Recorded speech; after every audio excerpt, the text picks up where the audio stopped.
Salut, c'est Thomas, ravi de te retrouver aujourd'hui pour une vidéo un petit peu différente de d'habitude. Alors comme tu le vois déjà, la première chose c'est que j'ai des lunettes. Sur les vidéos publiques YouTube en général, je ne les ai pas, je les mets pas.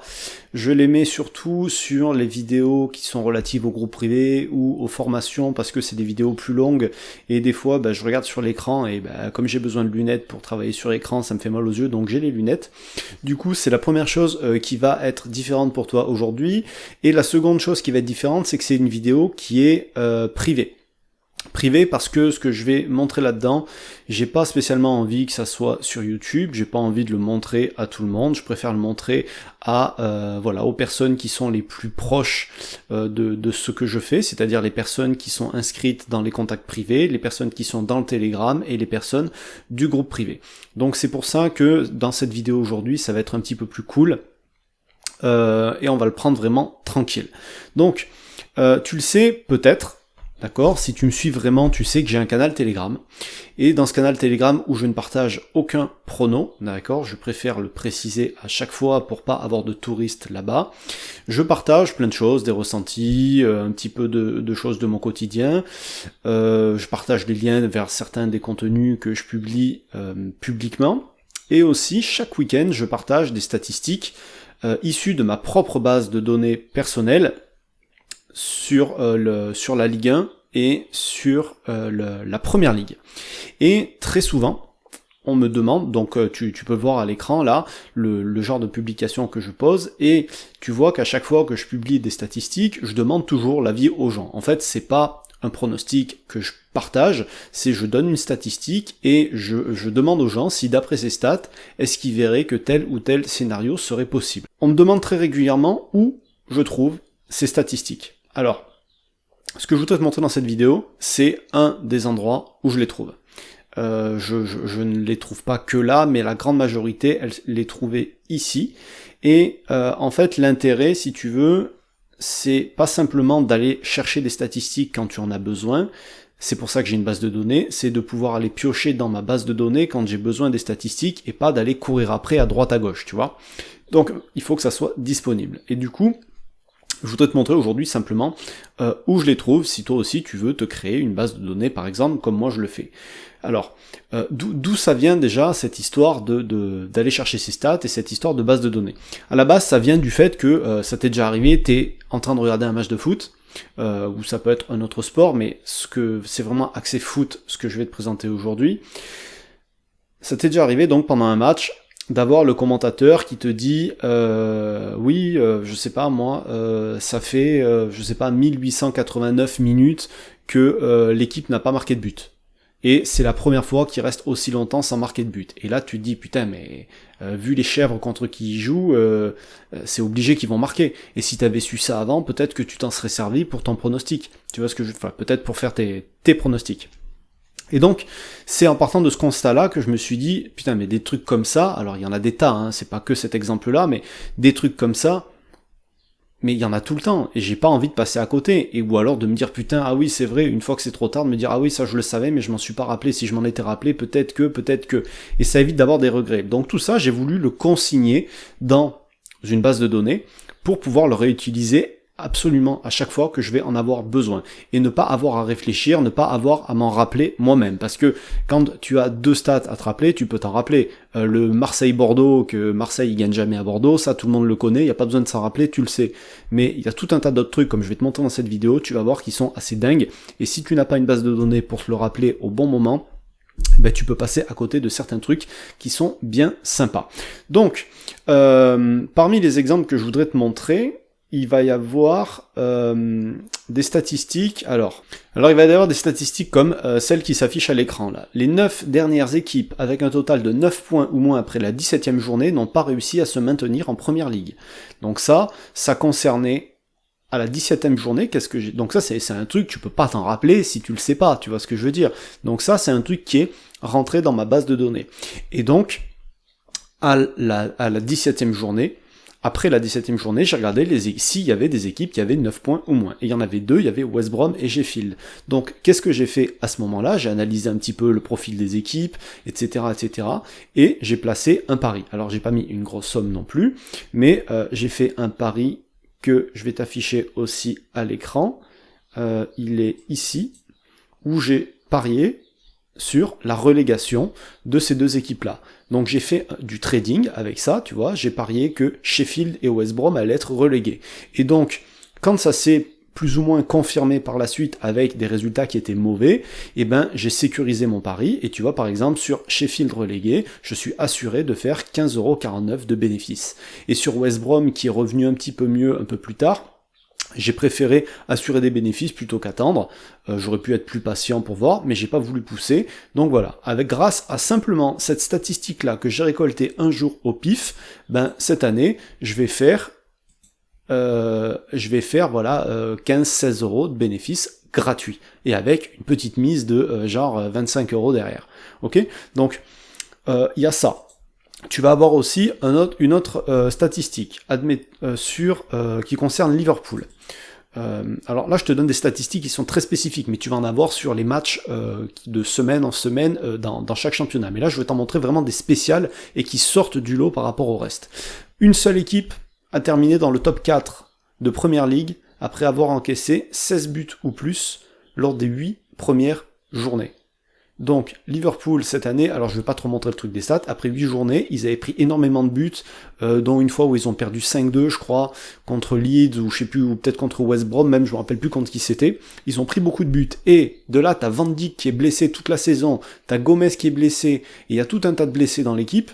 Tu te dis, ça peut paraître peu probable que Liverpool finisse pas dans le top 4, mais les stats disent ça, tu vois. Et une seule équipe a fini dans le top 4 après avoir encaissé 16 buts ou plus lors des 8 premières journées.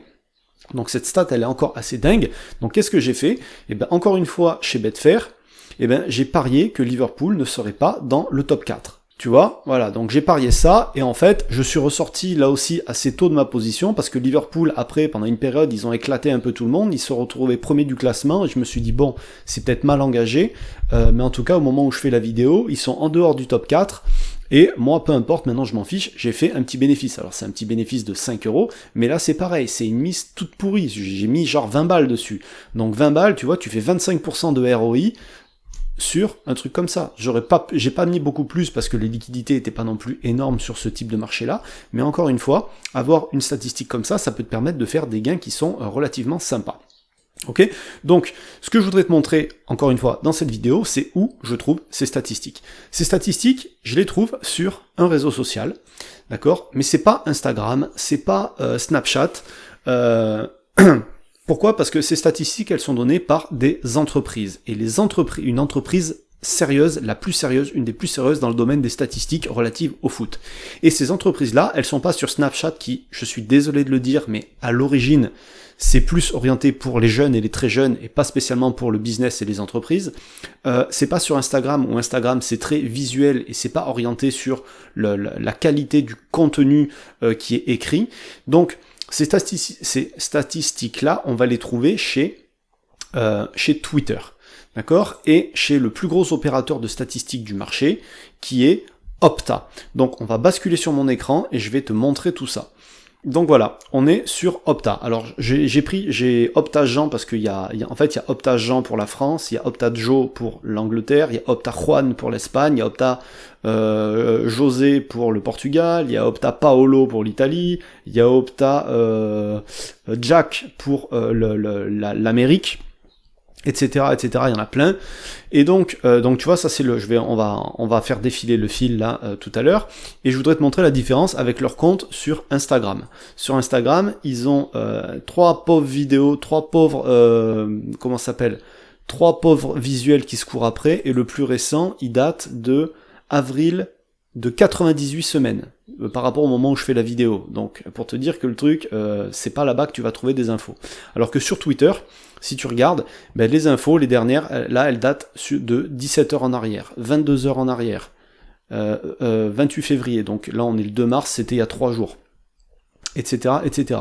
Et donc c'est ici que je vais trouver la majorité des stats que je vais intégrer à ma base de données, parce qu'il y a certains trucs qui sont complètement dingues.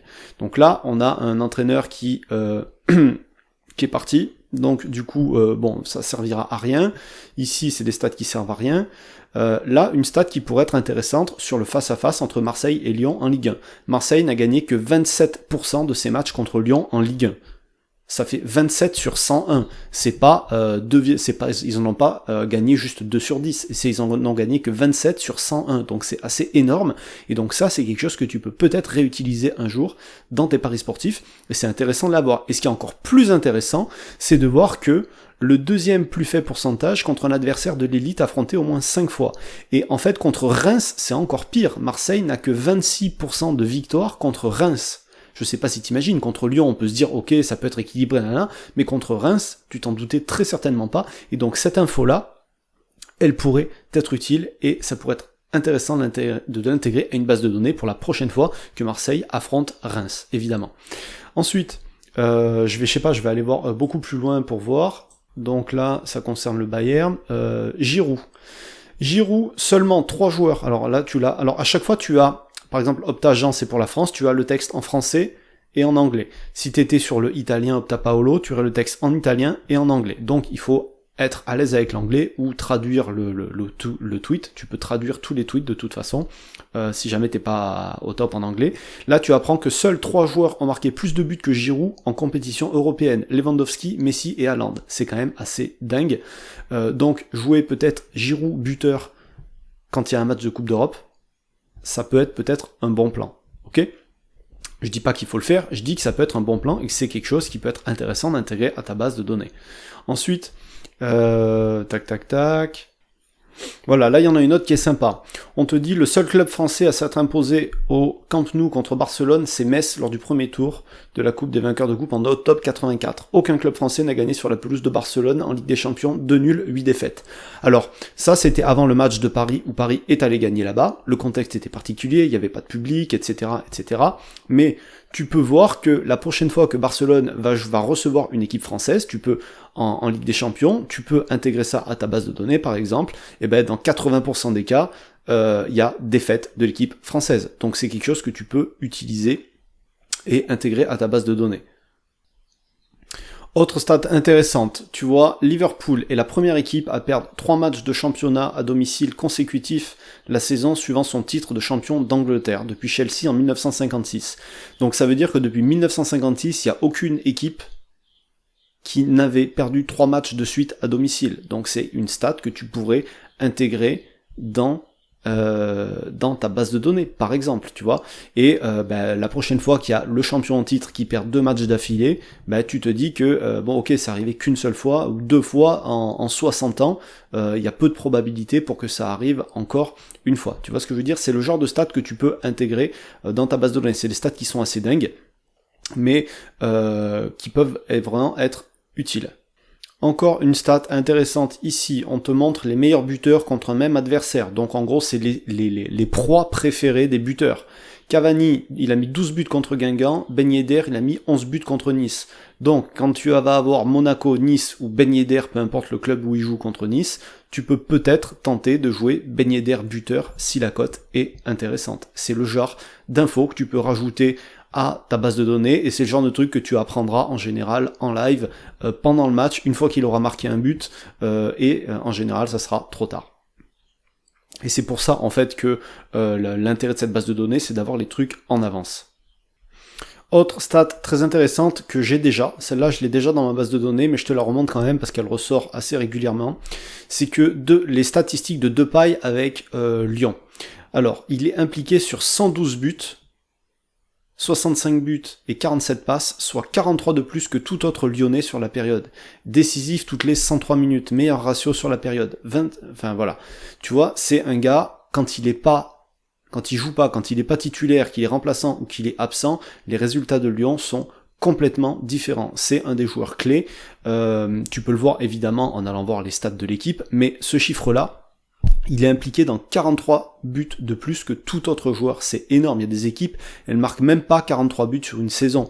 Donc là, c'est pas des stats sur une seule saison, mais voilà, c'est vraiment pour te montrer l'impact de ce mec-là. Quand il y avait une époque où Genesio, il le faisait pas jouer, c'était incompréhensible, et ça s'est vraiment ressenti sur les performances de Lyon. Donc voilà. le genre d'infos que moi j'aime avoir. Ça, tu l'as par exemple pour Di Maria à Paris. Di Maria, je crois qu'il est impliqué sur 150 buts à Paris. Voilà, je vais pas te montrer encore des trucs pendant des heures, ça sert à rien. Alors évidemment, toutes ces statistiques que tu peux trouver et que tu peux accumuler dans ta base de données, elles ne remplacent pas et elles ne remplaceront jamais une analyse de match, ok? Des joueurs absents dans l'autre équipe, ben forcément, ça va avoir une compensation. Depay, il est absent, il joue contre une autre équipe où les deux défenseurs centraux, ils sont blessés, admettons, et c'est une équipe qui prend une tonne de buts, je vois pas pourquoi Lyon ne marquerait pas des buts. Tu vois ce que je veux dire? Il y a toujours des exceptions, il y a toujours, voilà, il faut regarder, il faut que ton analyse soit cohérente. Et ça arrive parfois que, même si la stat est dingue, ça paraît contre-intuitif d'aller parier le truc. Il y a des fois ça pourra passer, il y a des fois ça passera pas non plus, voilà. C'est juste un truc en plus à avoir, qui te permet d'avoir des infos que les autres parieurs n'auront pas, et d'avoir un avantage en plus par rapport à eux, un avantage par rapport au bookmaker, parce que le bookmaker, il surveillera pas toutes ces statistiques-là non plus, hein, il faut pas être fou, voilà. Et donc, t'as peut-être un avantage à en tirer, toi aussi. Donc c'est ce que je voulais te montrer aujourd'hui à travers ce truc-là. Si tu veux en savoir plus, comme je l'ai dit hier, il y a une formation que j'ai fait, base de données, elle est en promo en ce moment, si tu veux voir si c'est encore disponible, si la promo est encore valable, tu peux y accéder, tu as juste à cliquer sur le lien juste au-dessous de la vidéo. Je te laisse là-dessus, je te dis à très bientôt pour une nouvelle vidéo et de nouveaux conseils en privé et en public, et je te souhaite tout le meilleur dans tes paris sportifs, à plus, ciao.